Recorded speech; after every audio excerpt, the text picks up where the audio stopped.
Olá, tudo bem? Bem-vindo. Eu me chamo Orivaldo, sou contador, sócio da Valore Brasil, uma empresa especializada em avaliação de empresas valuation, e esse é o canal onde eu falo sobre finanças e educação financeira. E é justamente esse o tema que eu vou falar com vocês hoje, sobre educação financeira.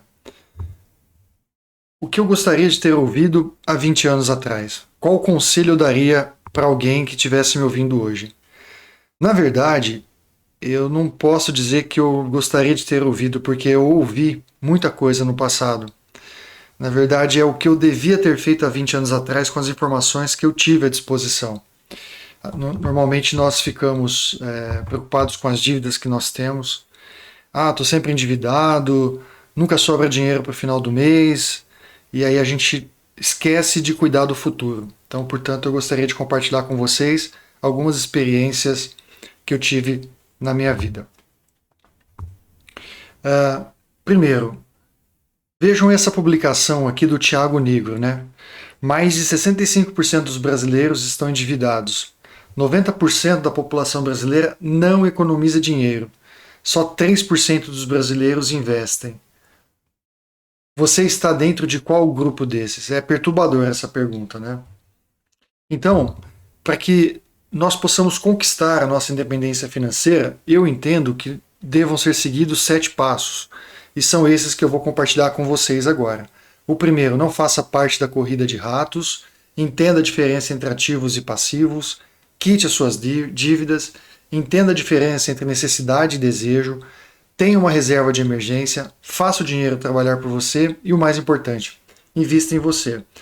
Boa parte dessas informações eu obtive nesse livro, que é um best-seller, que é o Pai Rico, Pai Pobre. Bom, o primeiro deles é Corrida dos Ratos. O que vem a ser a Corrida dos Ratos, né? Inclusive isso está presente nesse livro do Pai Rico, Pai Pobre. Ele quer dizer o seguinte: o mundo contemporâneo ele é cheio de armadilhas, né? Então a gente tem aqui uma pessoa como se estivesse naquela esteira de ratos, né? Porque qual que é a armadilha? Normalmente é o que? Você trabalhando para ganhar dinheiro, você trabalha mais para ganhar dinheiro. Quanto mais dinheiro você gasta, você usa para pagar suas dívidas. Quem de nós, né, quando estava na faculdade, tinha o quê? A grana só para pagar a faculdade e às vezes a república. Aí depois conquista um trabalho, um emprego, começa a ganhar mais, aí compra um celular, compra um carro, e é sempre assim, né? A gente vai pagando as contas até ficar sem dinheiro. Aí você o que faz? Trabalha mais para ganhar mais dinheiro. Ganhando mais dinheiro, você paga mais contas e assim sucessivamente. Você simplesmente não sai do lugar. Então, a primeira dica que eu dou é: procure fugir da corrida dos ratos. Procure sair dessa armadilha de tudo que você ganha, você gastar com coisas que eventualmente você nem precisa. Existe um vídeo, eu vou deixar o link aqui na descrição, aqui na internet, que fala um pouquinho também dessa questão das corridas dos ratos, tá? Só caminhando aqui um pouquinho mais. Segunda dica, né? Saiba escolher entre ativos e passivos. É um termo de contabilidade, mas que se aplica perfeitamente na nossa vida. O que são ativos? Ativos são aqueles gastos que nós realizamos com itens que vão gerar renda no futuro. E o que são passivos? São gastos que nós realizamos com itens que vão gerar despesas no futuro. Esse aqui é um diagrama também do livro Pai Rico, Pai Pobre, né? Onde ele fala: se você gastar em ativos, esses ativos vão te gerar renda no futuro. Ao passo que se você gastar em passivos, você vai ter despesas no futuro. Querem ver um exemplo? Vejam só essa imagem, né? Aqui à esquerda nós temos um investimento aqui numa ação, que é a Taesa 11. Vamos imaginar que a pessoa tem investido 322 mil reais. Esses 322 mil investidos vão gerar de dividendos ao ano 26 mil reais. E, portanto, é um ativo porque ele não vai tirar nada do seu bolso. Agora, se você pegar esse mesmo valor, os mesmos 322 mil, e comprar um carro do ano, por exemplo, um carro top como a Range Rover, ela não vai te gerar nenhum dividendo, ela não vai colocar nada no seu bolso, só que você vai ter que gastar em torno de R$ 45.000 por ano de despesas com combustível, depreciação, seguro, manutenção, etc. Ou seja, se você tem R$ 322.000 e você investe em um ativo, ao final de 12 meses você tem 348 mil. E se você investe em um passivo, ao final dos mesmos 12 meses, você vai ter 277 mil. É uma diferença, portanto, de R$ 71.000. Ou seja, você torrou do seu patrimônio R$ 71.000 em apenas 12 meses. Tá? Terceira dica que eu te dou: pague as suas dívidas. Aliás, muita gente, quando fala em finanças pessoais, pensa em investimento, que preciso guardar dinheiro para investir. Sem dúvida, precisa. Inclusive a gente vai falar muito disso aqui. Mas antes de qualquer coisa, pague as suas dívidas. Não tem razão de ser você investir tendo dívidas. Tem um texto judaico que eu acho bem legal, que ele fala assim, né? É melhor ir dormir sem jantar do que acordar com uma dívida. Por quê? Por quê, pessoal, que eu falo assim, primeiro pague as suas dívidas para depois começar a investir.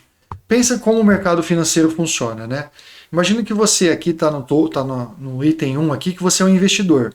Você pega a sua grana e você investe em algum banco, por exemplo, um CDB da vida aí. Então você pega o seu dinheiro e investe no banco. O que o banco vai fazer? Ele vai pegar esse dinheiro que você aplicou e vai emprestar para o devedor. Obviamente que ao emprestar para o devedor, o banco ele vai cobrar um juro que é para remunerar o seu investimento e para dar o lucro dele. Portanto, você tem que saber em qual lado dessa tabela aqui você quer estar. Se você tiver dívida, muito provavelmente você vai estar pagando mais juros do que você vai estar recebendo investindo. Então, sem dúvida nenhuma que o foco deva ser você investir, porém, antes de se tornar um investidor, você tem que pagar suas dívidas. E aí, obviamente, né, procure não fazer dívidas. Ora, se eventualmente eu quero uma coisa e não tenho dinheiro para comprar agora, por mais que você tenha crédito no cartão de crédito, o que for, evita fazer esse gasto. Porque senão você vai estar novamente, né, na corrida dos ratos. O item 4 que eu queria falar com vocês é sobre a diferença entre desejo e necessidade. Né? Vejam só essa imagem, bem legal, né? Então você tem duas maçãs aqui. Uma é um alimento. Então o alimento é uma necessidade. E um item eletrônico aqui simbolizado pela Apple, ele acaba sendo um desejo. Vai ser sempre uma verdade assim? Todo alimento é necessidade e todo item eletrônico é desejo? Claro que não. Veja, se eu estou gastando, sei lá, R$ 1.000 com o iFood, cara, não é necessidade, acaba sendo um desejo. Né? Eu não preciso gastar tudo isso em iFood. Por outro lado, eu comprar um computador, um tablet, algum gadget da Apple, não significa que eu estou gastando em desejo. Ora, se eu estiver usando isso no desenvolvimento pessoal, profissional, no desenvolvimento de alguma atividade empresarial, também é uma necessidade, é um investimento. E para que você possa escolher, né, quando você estiver em dúvida entre necessidade e desejo, eu gosto de usar duas ferramentas que eu vou compartilhar com você. A primeira delas é esse QP2A. Né? Você faz 4 perguntas para você. Então, a primeira pergunta que você faz é: eu quero isso mesmo? Beleza, você quer. A segunda: eu posso? Ou seja, eu tenho dinheiro guardado para comprar isso? Lembrando, né? Não faz sentido você ficar comprando coisas a prazo se você não tem o dinheiro agora. Significa que você efetivamente não tem condições de comprar agora. Então vamos lá: eu quero, eu posso. Eu preciso agora? Eu preciso realmente disso agora? E terceiro, tá barato? Ou seja, esse produto tá barato ou tá caro? Se você respondeu sim para as 4 perguntas, beleza, eu acredito que você possa comprar o item que você está querendo. Outra regra que eu gosto de usar bastante também é a regra do 1%. Então assim, sei lá, vou dar um exemplo só para a gente poder caminhar. Imagina que você tem uma renda de R$ 10.000, por exemplo. Quantas vezes, né? Você está no shopping, está passando numa vitrine, vê uma coisa lá, uma blusa que está em promoção, aí você compra. Aí você chega em casa, no dia seguinte você meio que se arrepende de ter comprado, porque você percebe que você não necessita necessariamente, né, daquele produto. Então, para que você não caia nesse tipo de armadilha, eu gosto de usar a regra do 1%. Qual que é?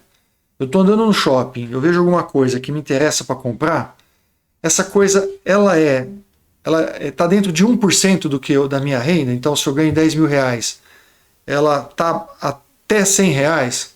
Se estiver até 100 reais, cara, compra, não vai te fazer falta. Agora, está acima desse 1%, é uma compra que você não estava planejando, apareceu. Faz o seguinte, vai para casa, pensa e reflete, aplica esse QP2A. E se ainda fizer sentido para você, vai no outro dia e compra, para evitar compras de impulso, tá ok? O quinto ponto é a reserva de emergência. O que vem a ser essa reserva de emergência? É você evitar o risco da ruína, de se expor ao risco de quebrar a cara. Então, eu vou dar um exemplo para vocês. Por que a gente fala em reserva de emergência? Eu estou aqui com a cotação da Cielo, lá entre os anos de 2016 e 2017. Ela estava sendo negociada a 20 reais, por exemplo. Então vamos supor que você está seguindo esse roteiro.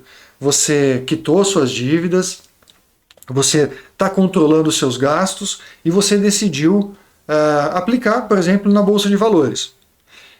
E você viu, pô, a Cielo é uma empresa de pagamentos extremamente sólida, então eu vou pôr todo o meu dinheiro dentro da Cielo. Pô, olha o histórico dela aqui, fantástico. Vocês sabem, né, que os imprevistos acontecem. E, por exemplo, você pode pode acontecer na sua casa uma doença em família, você pode ter uma perda do seu emprego, você pode sofrer um acidente de trânsito, o país pode passar por uma crise econômica.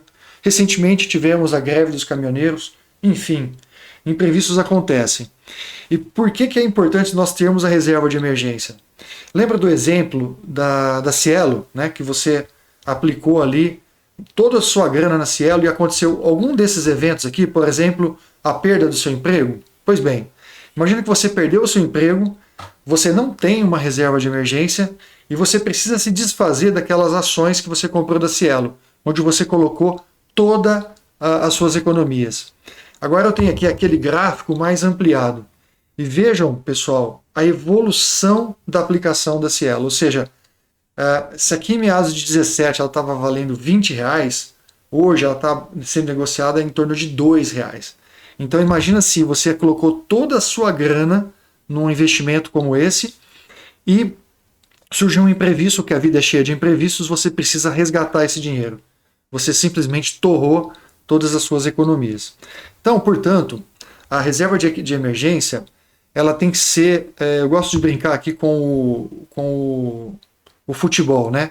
Se você for pensar que as suas aplicações, ela tem o goleiro, o zagueiro, o meio-campo e o ataque, a sua reserva de emergência, cara, ela tem que ser o seu goleiro. Ou seja, tem que ser uma poupança, um CDB, um tesouro direto. Você pode até se perguntar, mas poupança? Pô, poupança não dá nada, realmente não dá nada. Mas pelo menos ela tem liquidez, ela está protegida pelo fundo garantidor, e se você precisar, você vai estar à sua disposição e você não vai correr o risco da ruína. A sexta dica que eu te dou é: faça o dinheiro trabalhar por você. Inclusive é uma frase bastante famosa do Warren Buffett, né?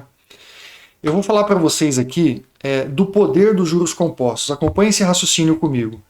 Imagina que você faça um investimento aqui de 100 reais por mês e que você consiga um rendimento de 10% ao ano. Então todo mês você vai lá e aplica 100 reais por mês. Vejam só, após 2 anos, você aplicando 100 reais por mês, depois de 2 anos, o rendimento já dessa aplicação vai representar 20% do seu aporte. Ou seja, daqueles 100 reais que você coloca todo mês, já está dando 20 reais por mês de rendimento.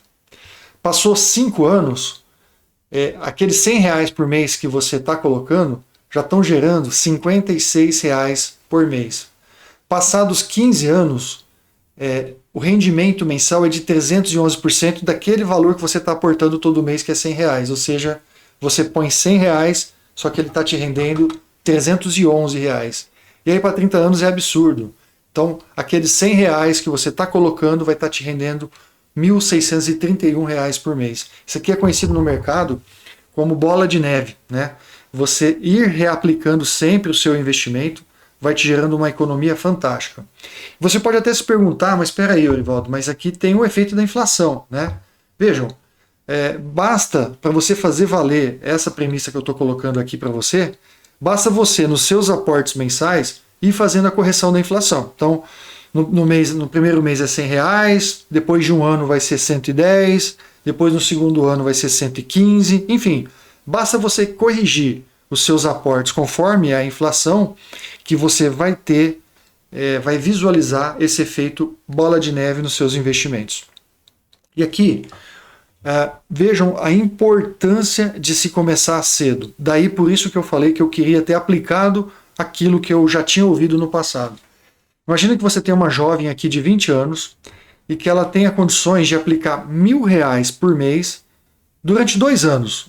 Durante apenas 2 anos. E que ela consiga, não é fácil, tá? Mas que ela consiga uma taxa de rendimento de 1% ao ano. Então, vamos lá. Ela aplica R$ 1.000 por ano durante apenas 2 anos, ou seja, ela vai aplicar apenas R$ 24.000 e ao final de 60 anos, essa pessoa ela vai ter 2,5 milhões de reais. Obviamente que aqui nós teríamos que descontar a inflação, mas vamos entender, né, linearmente esse raciocínio para a gente poder entender o que eu quero dizer. Então essa jovem aplicou por 2 anos, R$ 1.000, vai ter 2,5 milhões. Ela investiu 2 anos e depois parou, ela não investiu mais. Agora você tem essa mesma pessoa que não investiu nos 20 anos e ela resolveu aplicar aos 40 anos. Ela vai aplicar os mesmos R$ 1.000, porém ela vai ter que aplicar durante 20 anos. Enquanto a jovem aplicou por 2, ela vai aplicar por 20. A mesma taxa de 1% ao ano. Quanto que ela vai ter ao final quando ela chegar, né, aos 60 anos? Ela vai ter investido 240 mil e vai ter R$ 1 milhão. Então vocês vejam a diferença. Aqui ela investiu só por 2 anos e tem 2,5 milhões, e aqui ela investiu por 20 anos e tem apenas R$ 1 milhão. Aí eu vou te fazer uma pergunta, né? Então, como é que a gente pode ter renda de aluguel? Né? Se a gente está falando que aplicar é uma coisa importante, como é que eu posso fazer para aplicar? Eu vou te dar um exemplo aqui de aplicação. Todos nós conhecemos alguém que ou mora de aluguel ou que tem um imóvel e vive da renda do aluguel. Então, o investimento em imóveis é um rendimento, é uma aplicação mais do que provada no tempo, né? É uma modalidade que existe aí há séculos e que portanto, tem uma garantia aí de resultado. Se você compra um imóvel, quais são os pontos positivos? Veja, você tem um bem físico e ele tende a se valorizar conforme a inflação ou localização. Imagina que você comprou um imóvel e passados alguns anos foi construída um shopping do lado. O imóvel vai valorizar muito. Mas quais são os pontos negativos de você ter um imóvel? Primeiro, que para você ter um imóvel, você tem que ter muita grana.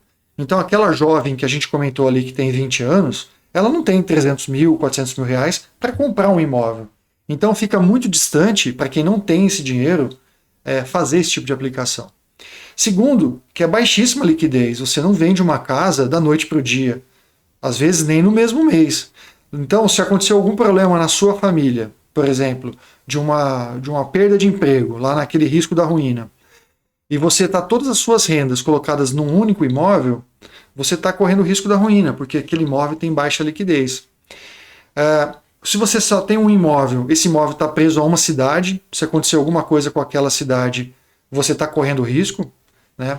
Segundo, se você só tem um imóvel, você depende de um único inquilino, então se aquele inquilino não te pagar, se aquele inquilino perder o emprego dele, se aquele inquilino quebrar tudo da sua casa, enfim, você corre o risco de ter um inquilino, você corre o risco do inquilino sair, o imóvel ficar vazio, com você tendo que pagar condomínio, por exemplo.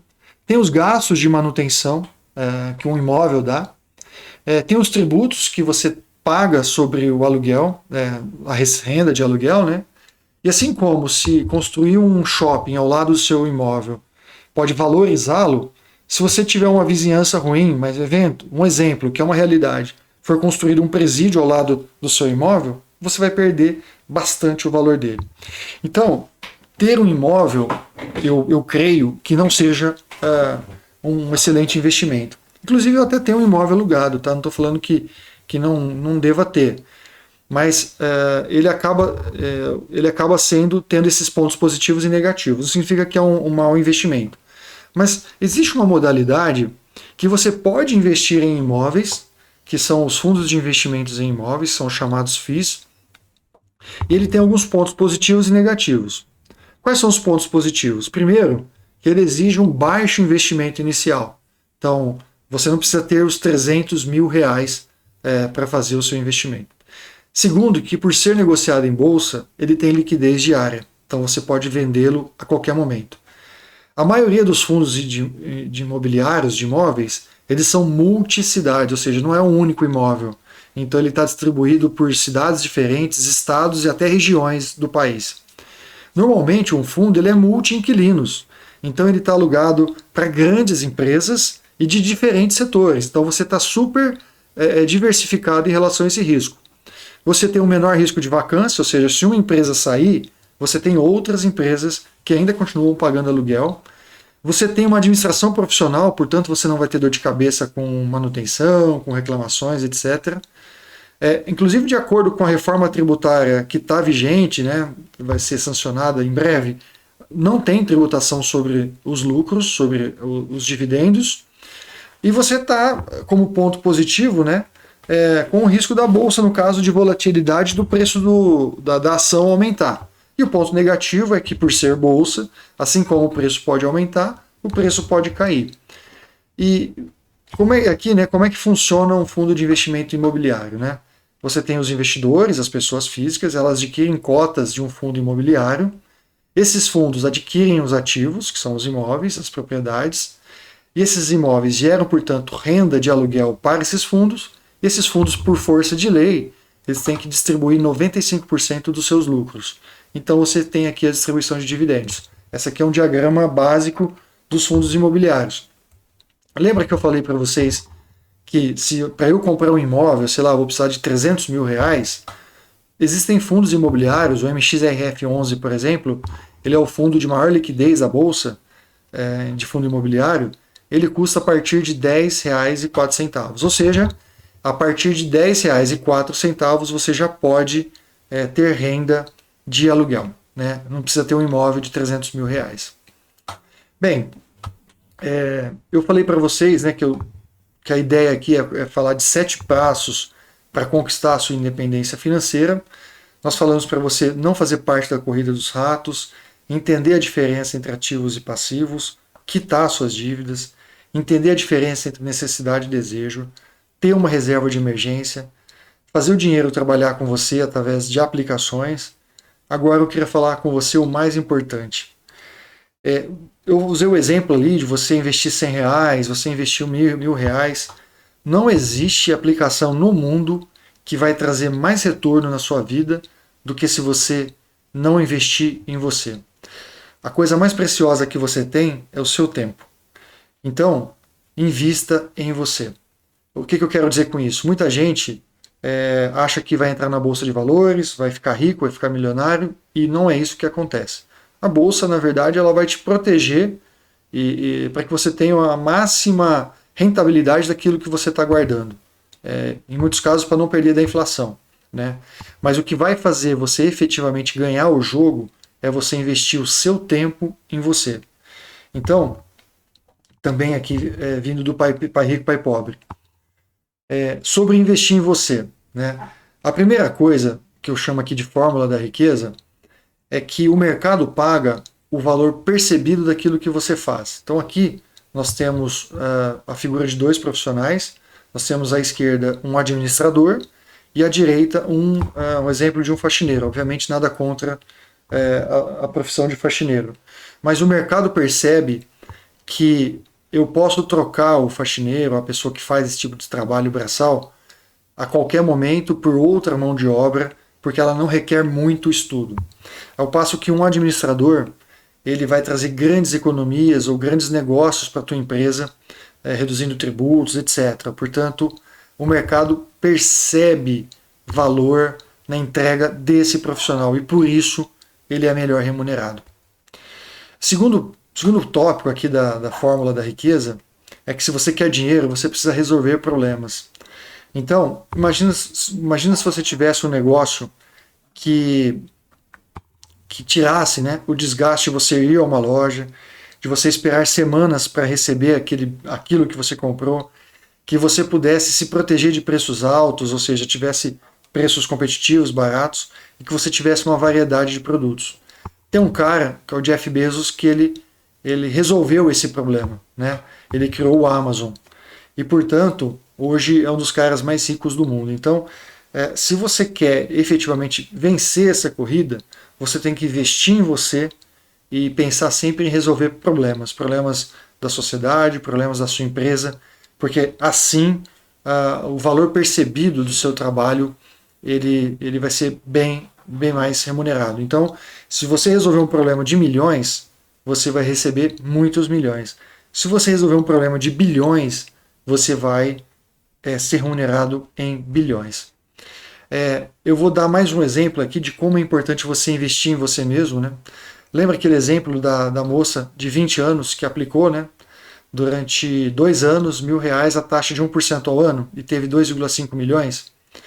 Se ela investiu nela mesma e ela aumentou a capacidade dela de entendimento do mercado, ela passou a ter uma rentabilidade não de 1% ao ano, mas de 1,1%, ou seja, ela aumentou em 0,1% os rendimentos das aplicações dela.